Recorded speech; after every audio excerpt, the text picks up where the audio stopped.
Time travel, a concept so deeply fascinating. It's haunted science fiction, philosophy, and theoretical physics for over a century.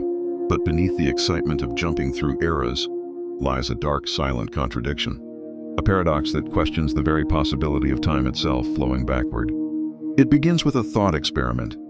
Imagine you've built a time machine, not in a lab filled with scientists, but in a quiet room lit by curiosity and obsession. You step inside. You twist the knobs, set the date, and press the switch. You travel back 50, maybe 60 years into the past. It's a strange world. Radios instead of smartphones, newspapers instead of screens. But you're not here to observe. You're here to find a man, your grandfather, before he ever met your grandmother, before your father was born, before you existed. And you stop him. You prevent their meeting. You intervene, maybe by accident, maybe on purpose. The result is the same. Your grandfather never has a child. Your father is never born, which means you were never born. And that's where it begins, the crack in reality. If you were never born, who went back in time? If you never existed, then how did you prevent your own birth? This is the grandfather paradox, a closed loop of contradiction. The moment you change the past in a way that erases your future, you remove the very reason you went back in the first place. Some physicists argue that time travel to the past is impossible, because paradoxes like this make it logically inconsistent. Others suggest the idea of branching timelines, where you don't change your timeline at all, but create an alternate one. In that case, you wouldn't stop your grandfather in your past. You'd just create a new world where you never existed. Then comes the multiverse theory, infinite realities, each containing its own version of you, your family, your decisions. But no theory is complete, because at its core, the grandfather paradox asks a terrifying question. Is time something we can ever truly touch without destroying ourselves in the process? On a warm afternoon in 1950, physicist Enrico Fermi sat at lunch with his colleagues. Between bites, he asked a question so simple, yet so devastating, that it's haunted scientists ever since. Where is everybody? The universe is vast, unimaginably vast. There are over 100 billion stars in our galaxy alone, and most of them are older than our sun. Many have planets, and on some of those planets, life should have emerged. With billions of chances, intelligent civilizations should be everywhere. Some should be millions of years ahead of us. So why is the sky silent? No signals, no ships, no visitors, nothing. This silence is the heart of the Fermi Paradox, the conflict between the high probability of alien life and the complete lack of evidence for it. Some say maybe we're early, the first sparks of intelligence in a still young galaxy. Others believe civilizations always destroy themselves before they can explore the stars, through war, technology, or collapse. And then there's a darker thought. What if the universe is full of life, but something out there is making sure we never hear from it? Perhaps advanced civilizations stay silent on purpose, hiding, because they know something is listening. In the end, the Fermi paradox leaves us with two possibilities. We are either completely alone, or we are not. And somehow, both answers are equally terrifying. Imagine you're walking through an antique bookstore, dust in the air, the faint smell of old paper. On the highest shelf, you find a tattered manuscript, a book of rare poetry. No author's name, no date, just words, hauntingly beautiful. You buy it. Years pass, and you copy the poems by hand. Then one day, you decide to publish them yourself. The book becomes a classic, treasured for generations. Decades later, one copy of your book somehow ends up in that same old bookstore, on that same high shelf, waiting for you. You buy it again, the same book you published, but this time, it's the original you first discovered. And now comes the question, who actually wrote it? This is the bootstrap paradox, an object, an idea, or information with no clear point of creation. It exists in a closed loop through time, but never truly begins. A song you hear from a time traveler who learned it from you, who only knew it because they heard it from them. A piece of technology handed to an inventor from the future, who built it by following the design of that very same object. It's the snake eating its own tail, but in time, not in space.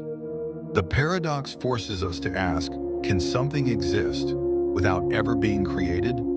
Or are we just blind to the starting point because we're trapped inside the loop ourselves? Imagine a small sealed box. Inside there's a cat. Alongside the cat is a strange device, a vial of poison connected to a radioactive atom. If the atom decays, it triggers the poison and the cat dies.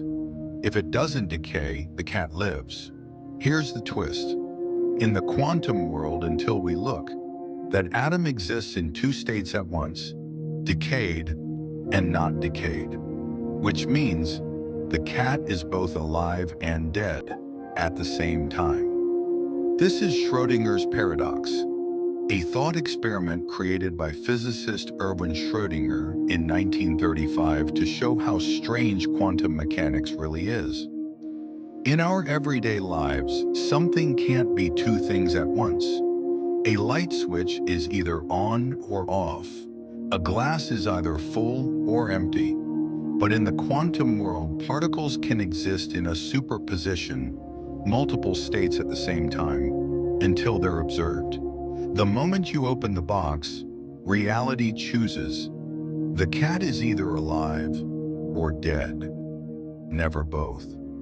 But here's the haunting question. If our act of looking decides the outcome, how much of reality exists only when we're watching? Picture this.